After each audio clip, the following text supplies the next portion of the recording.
बिस्मिल्लाहिर्रहमानिर्रहीम, अस्सलाम वालेकुम जी। मैं नजमुल हसन बाजवा हूं। नाज़रीन, दो बड़ी खबरें आपके साथ शेयर करने के लिए, एक रूस और यूक्रेन के बारे में और दूसरी पाकिस्तान ने शिमला मुआहदा खत्म कर दिया है। पाकिस्तान और भारत के मामले में पाकिस्तान ने यह बहुत बड़ा छक्का मारा। इन दोनों खबरों पर आज जरा तफसीलन बात करेंगे। सबसे पहले रूस और यूक्रेन के बारे में, आज मौजूदा हमले के बारे में, यूक्रेन ने कितने इलाके फतह कर लिए, इसकी कुछ तफसील, और यह मामला है क्या, यानी कि रूस और यूक्रेन की असल लड़ाई किस बात पर जारी है, जो कि जारी तो 3 साल से है। इस बात का हमें पता है, ये पूरी दुनिया के लिए खतरा है। वर्ल्ड वॉर 3 यहां से शुरू हो सकती है, इस बात का भी पता है। लेकिन ये मामला शुरू कैसे हुआ और ये असल लड़ाई है क्या, आज इसके ऊपर नाज़रीन हम जरा तफसीलन बात करने वाले। मैं ये आपको शुरू से बताऊंगा कि ये पंगा चला कहां से, ये मसला शुरू कहां से हुआ, क्योंकि अब बात बहुत बिगड़ चुकी है। कल रात जो हमला हुआ है यूक्रेन के ऊपर, नाज़रीन, 400 ड्रोन, 40 के करीब खतरनाक मिसाइल्स, और इसके अलावा जो इलाके फतह किए गए हैं, 2 इलाकों के बारे में बताया गया है कि मजीद इलाके फतह कर लिए गए हैं। रूस ने अपनी स्पीड तेज कर दी है, तो बात बहुत बिगड़ी हुई है, बहुत बिगड़ी हुई नजर आती है। तो ये पंगा कहां से शुरू हुआ, जरा इससे शुरू कर लेते हैं। और उससे पहले एक दरखास्त है, अगर आपने चैनल अभी तक सब्सक्राइब नहीं किया तो वो सब्सक्राइब जरूर कर लीजिए। आपकी सब्सक्रिप्शन मैटर करती है, आपको पता है किस तरह से आवाजें रोकी जाती। खैर नाज़रीन, ये मामला 1991 से शुरू होता है, 1991 से। आपको बहुत सारे लोगों को पता होगा, लेकिन जिनको नहीं पता उनको जानकर हैरानगी होगी कि रूस और यूक्रेन, इनका भाइयों जैसा ताल्लुक था, और ये दोनों एटमी ताकतें थी।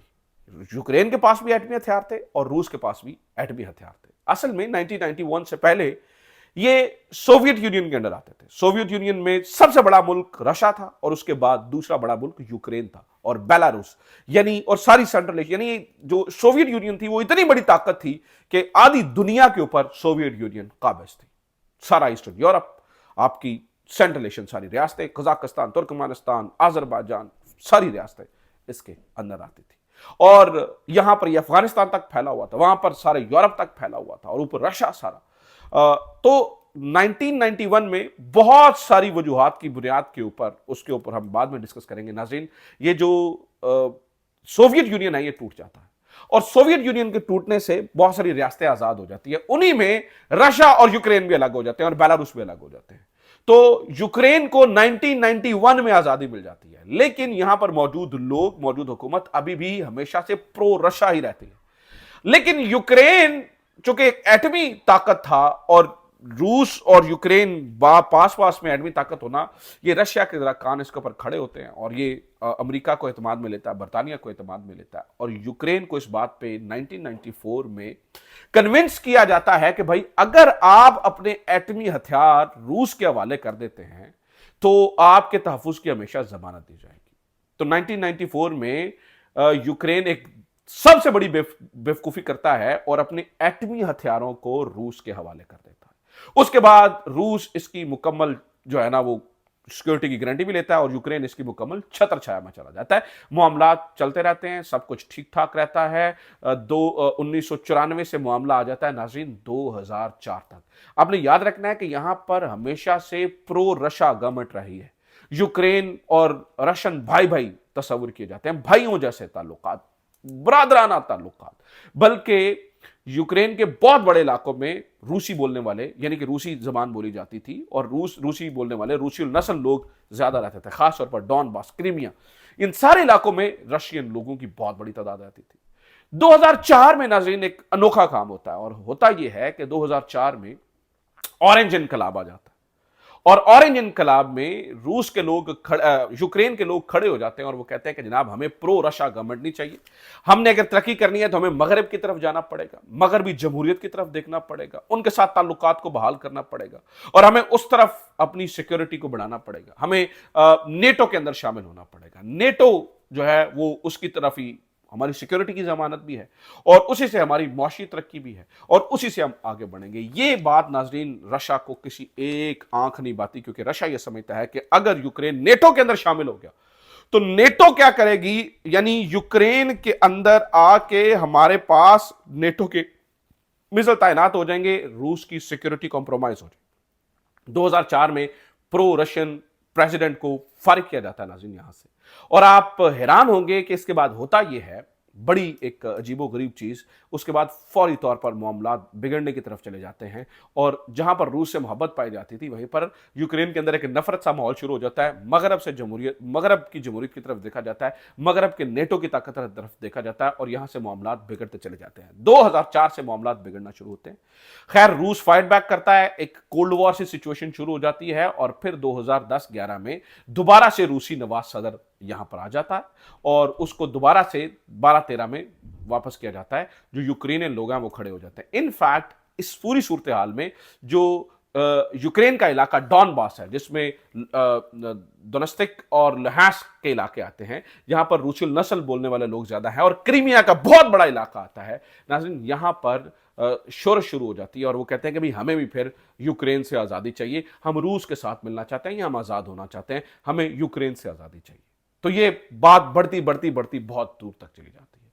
होता यह है कि 2014 में फिर आखिरकार रूस को गुस्सा आता है और चूंकि यूक्रेन की ये जिद थी कि हमने मगरब की तरफ जाना है, नेटो में शामिल होना है, तो रूस को गुस्सा आता है और रूस क्या करता है नाज़रीन, रूस ये करता है कि वो 2014 में क्रीमिया, जो कि नीचे जजीरा है, बहुत बड़ा इलाका है यूक्रेन का, उसके ऊपर फौजें दाखिल करता है और क्रीमिया के ऊपर कब्जा कर लेता है। और ये बातें आपको याद भी होंगी, बहुत बड़ा इसके ऊपर बहुत सारी खबरें चली थी और दुनिया में एक ऊधम सा मच चुका था। उसके बाद G5 से मेरे ख्याल से रूस को निकाला भी गया था या G7 से निकाला गया था, मुझे याद नहीं पड़ता है, लेकिन कहा गया था भाई हम अब रूस के साथ नहीं बैठेंगे। 2014 में रूस ने क्रीमिया पे हमला कर दिया, क्रीमिया को एनेक्स कर लिया, रेफरेंडम कराया, वहां पे लोगों ने कहा जी हम रूस के साथ शामिल होना चाहते हैं और क्रीमिया को रूस ने अपना इलाका डिक्लेयर कर दिया। इसके बाद मजीद तनाज़े में इजाफा होता है। अमेरिका भी देखता है ये क्या हो गया, ये तो गड़बड़ हो गई।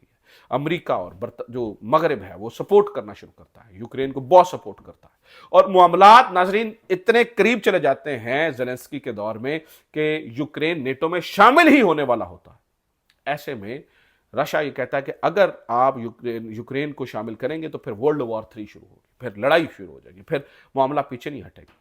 लेकिन नाज़रीन हीट अप होता हुआ मामला, उधर जो नेटो की फौजें हैं वो भी यूक्रेन के बॉर्डर पर आ लेती हैं और इधर से रशियन फौजें भी जो है वो इस तरफ चली जाती हैं।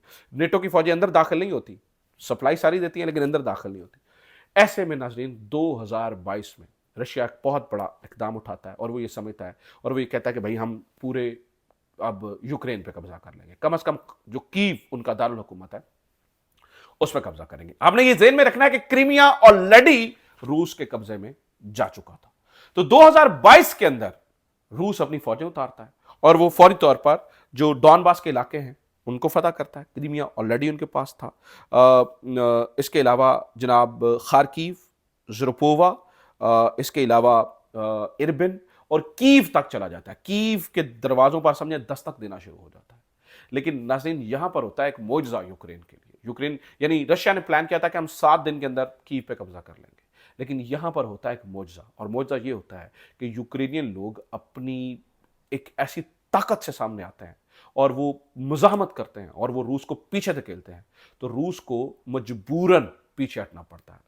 रूस के चीजें रूस के आउट ऑफ प्लान चली जाती हैं और फतह किए हुए इलाकों से रूस आहिस्ता आहिस्ता आहिस्ता पीछे हटना शुरू हो जाता है और दोबारा सरहदी इलाकों में जाकर बैठ जाता है, खास तौर पर डोनबास रीजन के अंदर, खास तौर पर खार्किव के अंदर, खास तौर पर खैरासॉन के अंदर, खास तौर पर ज़रपोवा के इलाकों के अंदर। यहां पर रूस जाके दोबारा बैठ जाता है और फिर लंबी लड़ाई का आगाज होता है और वो लंबी लड़ाई चलती चलती चलती चलती चलती नाज़रीन आज तक पहुंच चुकी है, जब आपने देखा कि ऑपरेशन वेब हुआ, जहां पर यूक्रेन ने अपने ड्रोन छोड़े और उन्होंने रशिया के तैयारों पर जाके हमला किया। 40 दुनिया की तारीख में सबसे बड़ा नुकसान तैयारों के हैसियत में, एक दिन में होने वाला नुकसान जो है वो यूक्रेन रशिया को पहुंचाता है और उनके बम्बार तैयारे, उनके इलेक्ट्रॉनिक वॉरफेयर वाले तैयारे तबाह कर देता है।